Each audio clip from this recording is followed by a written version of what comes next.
Your homework this weekend, you're going to do analysis of two short excerpts. It's important to keep yourself in practice on these and get good at seeing chords and reminding yourself of progressions and figured bass. I'm going to do the first one up top here. Follow along with me. Then I'll point out what you should be getting out of these other excerpts, and then you do the other two for homework. All right. So, first off, you got to name the key. Looks like the key of C, no sharps, no flats, and the beginning chord is a C chord, and the end chord is a C chord. So it kind of feels like a C chord, right? C, right? Not A minor. And I'm doing mine in pen, so it's easy to see. You should probably do yours in pencil. All right, so one chord here, and it's in root position using uppercase because it's Roman numerals, because it's a major chord, C, G, E, G.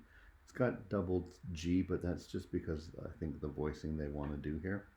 Okay, this here is another C chord, C, C, E, and G. And I'm just going to put a 6 here to remind myself it's gone from root position to first inversion. And then I'm going to put a 5, 3 right here because I've come back to a C chord again, right? Now this time it's going to a different chord here. C, C, E, G, it's doubled root position, going to an F chord, F, F, A, C. This is my 4 chord, again, root position, so no figured bass necessary. I want to point out that this is common tone, just so you're wondering. It's like root goes to root, common tone holds over, right? Two notes move up by step. All right, this is a D, D, an F, and an A, which in the key of C is a 2 chord. It's in root position. It's a minor chord, so we use lowercase. Okay. 2 likes to go to 5, just in case you weren't sure about that. And here's my 5 chord, right? G, G, B, D. This D, D, F, A is in root position with double root 3rd and 5th. So this is going to be a connection method that we know. Now, you don't have to analyze the connection methods on these other ones, but I'm just pointing it out. It goes root to root, and then all the other notes are moving in the same direction to the next chord tone. 1 steps and 2 skips by thirds. This is not common tone right there. This is my 5 chord. So real music,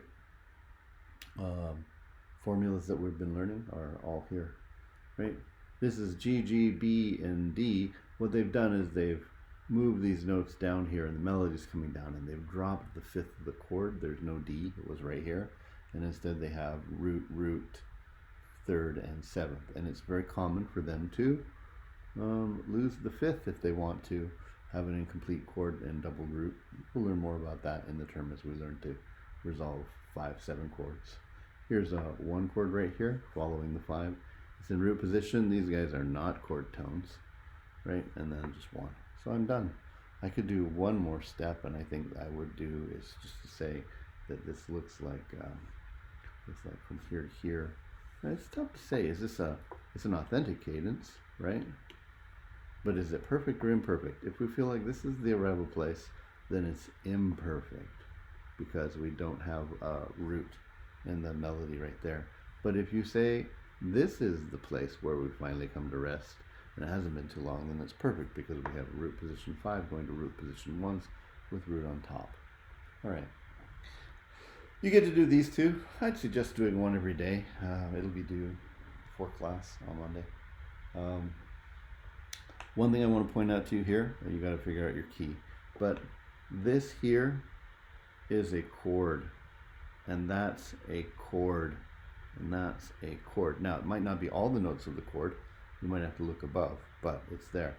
When you identify the chord, though, this first note is the one that determines your figured bass, right?